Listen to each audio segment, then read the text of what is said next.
गुरु भक्ति योग।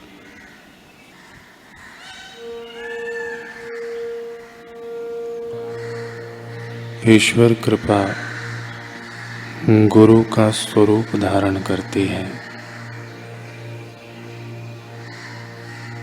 गुरु के दर्शन करना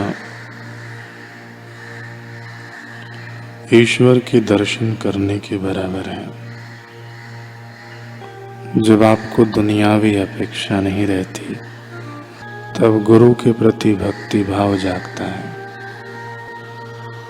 आत्मवेत्ता गुरु के संग के प्रभाव से आपका जीवन संग्राम सरल बन जाएगा।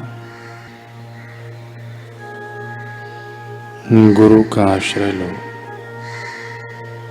और सत्य का अनुसरण करो। गुरु की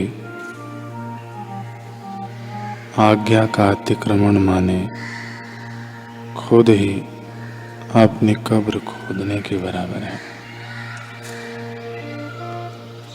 जगत गुरु का हृदय सौंदर्य का धाम है।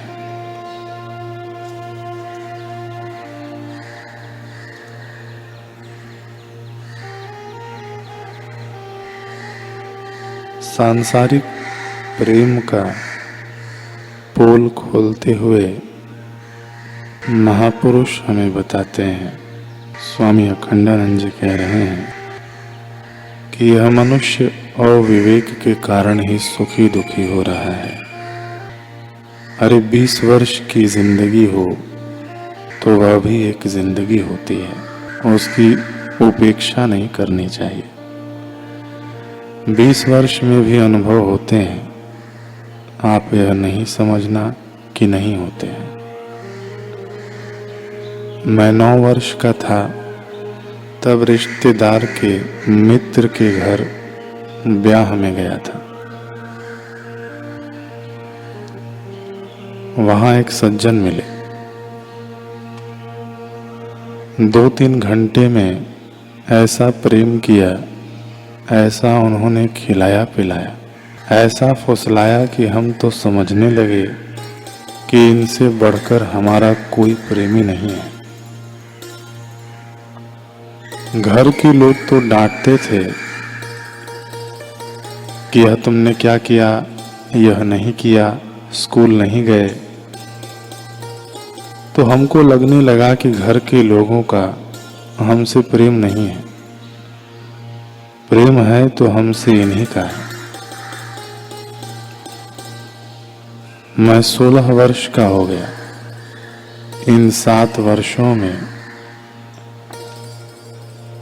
मिलने का मौका नहीं मिला।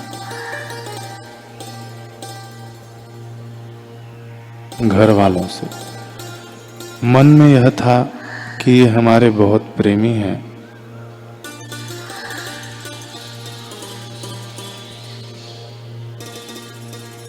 फिर गया उनके पास, उन्होंने तो मुझे पहचाना ही नहीं।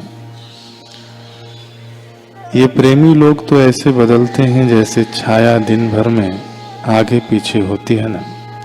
सवेरे पश्चिम की ओर है तो शाम को पूर्व की ओर हो जाती है। दुनिया के प्रेमी लोग भी ऐसे ही बदलते हैं। किसी के मन में स्थिरता कहाँ है। मैं जब लगभग 17 वर्ष का था तो घर से भागकर एक महात्मा के पास चला गया।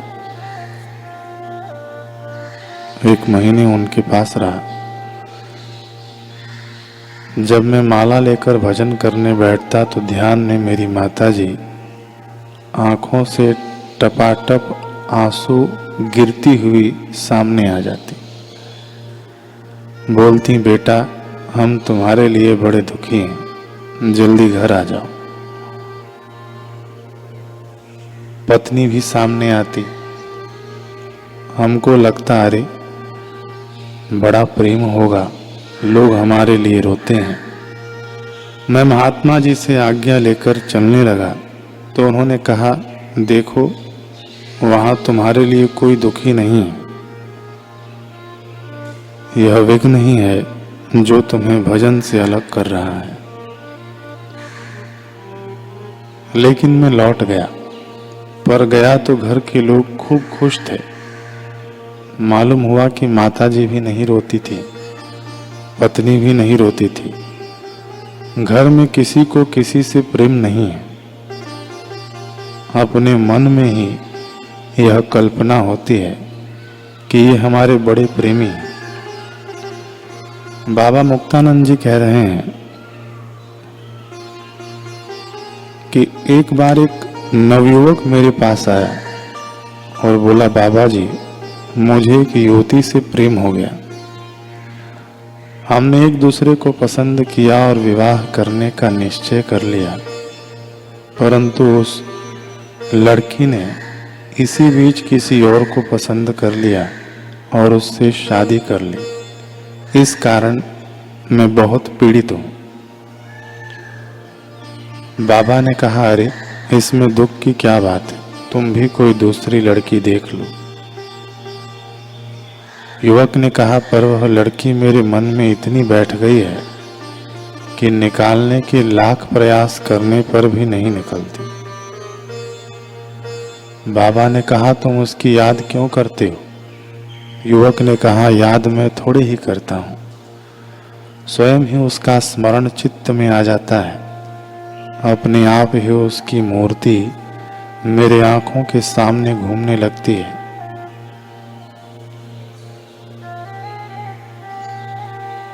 जब हम किसी को प्रेम से हृदय में बिठाते हैं तब वह निकालने से भी नहीं निकलता।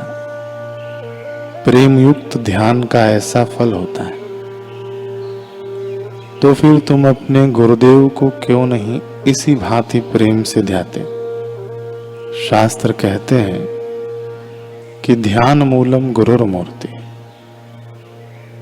इससे तो अद्भुत लाभ होगा। सदगुरु मिले अनंत फल कहत कबीर विचार। गुरु का ध्यान तो अनंत फल देता है। संसारी ध्यान काम क्रोध लोभ मोह वासना में उलझाकर विनाश करता है। गुरु का ध्यान तो अविनाशी से मिलाता है। अलख पुरुष की आरसी साधु का ही देह।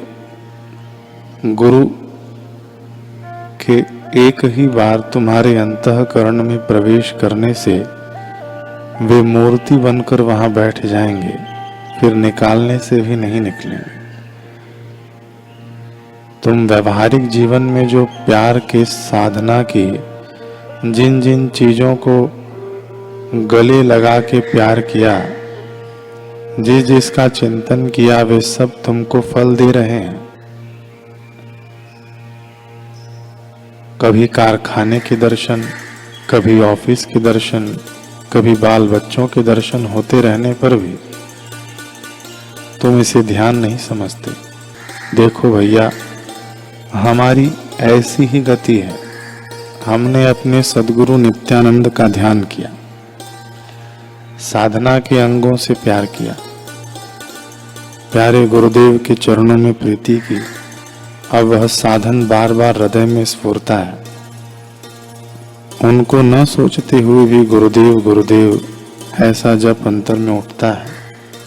अंग प्रत्यंग में श्री गुरु उमड़ने लगते हैं। स्वप्न में भी वे ही दिखते हैं, उनका ही साक्षात्कार होता है। जिन विषय का हम चिंतन करते हैं उसका हृदय में स्फुरण होना ही ध्यान है। जब उस स्फुरणा के स्फूर्ति उसकी भी विस्मृति हो जाती है, तब वह उच्च स्तर का ध्यान है। इसलिए शास्त्र हमें परमात्मा स्वरूप श्री गुरुदेव का सतत चिंतन करने का आदेश देते हैं। चित्त को सतत उच्च चिंतन में लगाओ। श्री गुरु ध्यान महान अलक्ष्य फल, यानी जिसका लक्षण न कहा जा सके, वह फल देने वाला है। चित्त चैतन्य बन जाने से तुम परमानंदमय की अनुभूति पाओगे।